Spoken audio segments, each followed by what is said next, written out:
Hiro watches on from the sidelines as his best friend Ash takes down another group of bullies. He's known Ash since the two of them were children, and even back then, Ash was obsessed with the concept of justice, fighting for those who can't fight for themselves. In another life, Hiro believes that Ash was probably a superhero. The two students who were being harassed by the group of thugs are liberated and allowed to run.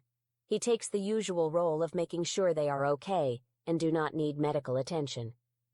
If Ash was a superhero in a past life, he supposes he would end up something of a sidekick to them.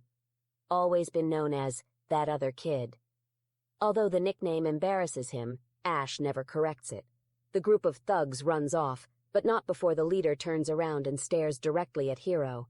The young female gives you a wide smirk before calling out, "You better watch your back, Ash, and you too, Hiromaki." Ash waves them off, but that remark sent chills down Hiro's spine. The students that Ash saved give an enthusiastic thank you to them both before scurrying off. You look worried, Hiro. What that female said before leaving. Don't worry about Ichi. I've dealt with those thugs a bunch of times before, and they're all talk. I know, but what if she's not bluffing? Relax. Come on, let's get you home. He gives a slight sigh, but nods in understanding. He knows that no matter what happens, Ash will be there to protect him, so he isn't worried. Hiro only vaguely remembers the events leading up to where he is now. He remembers running late for school and having to jog to the bus stop, but when he rounded a corner, something went over his head. He tried to scream, but his mouth was covered. A bunch of voices all laughed and jeered about how this was going to be perfect revenge.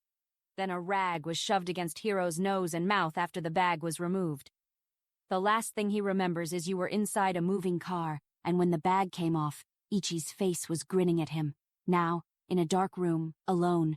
Hiro is tied to a wooden chair. He yells, but there is no answer. He searches for a possible way out, but there aren't even any windows or doors to consider. Eventually, the door opens, and a smiling Ichi greeting him. "Hey, you want to look nice and scared for the camera?" What are you talking about? Simple. To let Ash know that I'm done with the bullshit. If the asshole wants to keep hurting what I'm doing, I'm going to make sure he hurts even worse. Ichi pauses to kneel in front of Hiro, grabs his chin, making him look into a set of cold, sadistic eyes. Hiro feels his blood run cold as the female lets go, then turns around and looks at Hiro again. It's time to have some fun. She grabs his chin and makes him look up at her, but her gaze remains piercing into Hiro. You know, you're a little too delicious to just throw aside. Maybe I'll invite you to be our little guest. Why am I here? Oh, I mean, I have a webcam set up in this room. We're going to have some fun with you. And when we're finished, we're going to upload the video so everyone can see what kind of man you are. And your friend Ash, he's going to be helpless in rescuing you this time, Hiro. Ha ha ha ha ha. She finishes with an evil chuckle, then walks back to the door. I'll be back in a few minutes. Just sit tight and stay quiet. He feels his breathing speed up and his heart rate speeds up. All he can do is wait, waiting until Ichi returns. What a cruel joke. He has watched Ash deal with bullies for years, and he's finally able to see what it's really like. He feels sick. He thinks of Ash, his best friend. What would Ash do in this situation? He'd escape. He thinks of a movie where a girl broke her own hand to get out of handcuffs. Is that what he'll have to resort to? Keep dreaming.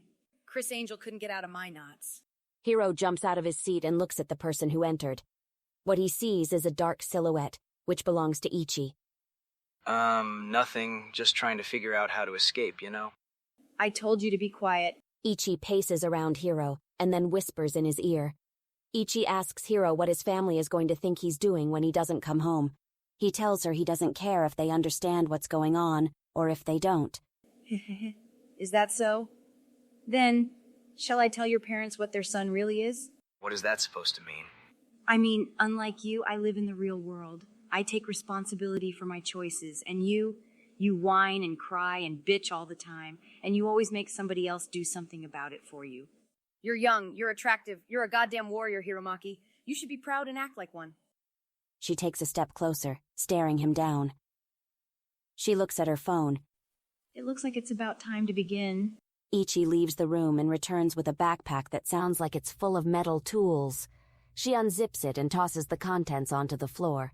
Oh, what fun. She grins and hits a button on the camera.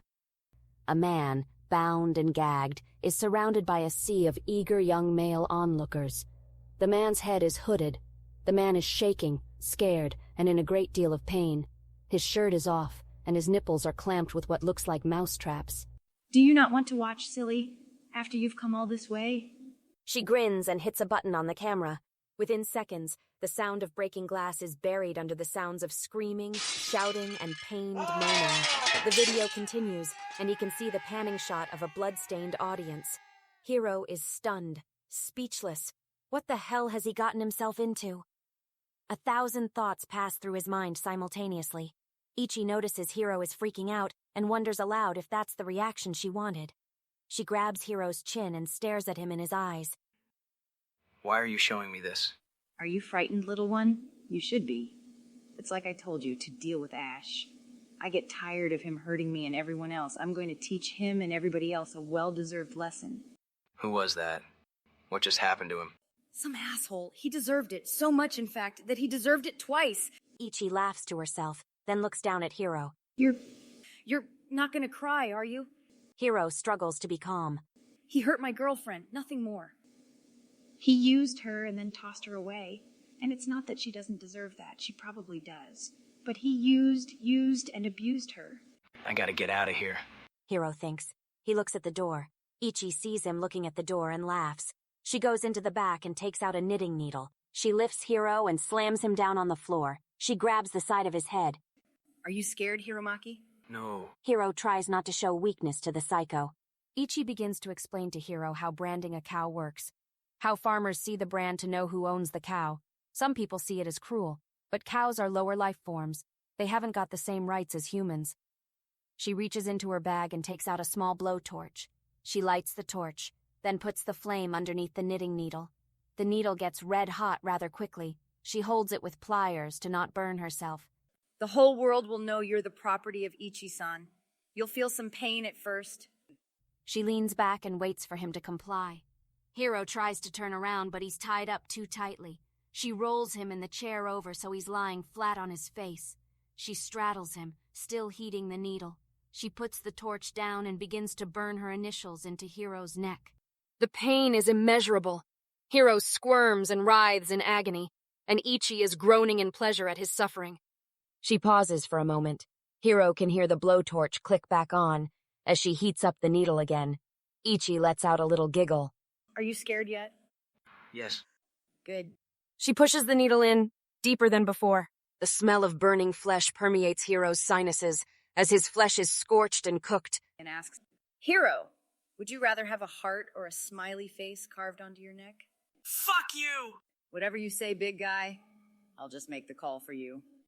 She spends another 30 seconds scribing his neck and leans back to admire her handiwork. Damn. I'm really good. She gets up off. Oh, and Hiro, I decided you want a big cock going across your entire neck. You're welcome. Ichi stands up and pulls out her knife. The blade is slid in between Hiro's teeth, then twisted 90 degrees, propping his mouth open. With her other hand, she grasps her tongs and jams them into Hiro's mouth. She then grabs Hiro by the hair and pulls his head towards hers. This isn't happening. This isn't happening. I don't think I like your tone, Hiro. Let's see if you can still talk shit after I rip out your tongue. With her other hand, she grabs a set of tongs from her bag. She thrusts the large end of the tongs into Hiro's mouth and down his throat, lacerating his cheeks and esophagus in the process. Hiro's mouth erupts in a sanguine spray. Cut the bullshit, Ichi, or you'll bleed him out. Ichi turns around to look at the dark figure in the doorway. Maybe, but what if I cauterize it when I'm done? Take it easy on him for a bit longer, Ichi. She withdraws the tongs, but not before clamping down on Hiro's tongue. She rips the tip of the tongue out of Hiro's mouth. She brings the hunk of flesh up to her lips, leans over Hiro, and kisses his tongue. Ichi bites the tongue out of the metallic grasp. She chews it for a moment, before spitting it on the floor. She goes back to lick the tongs clean of blood.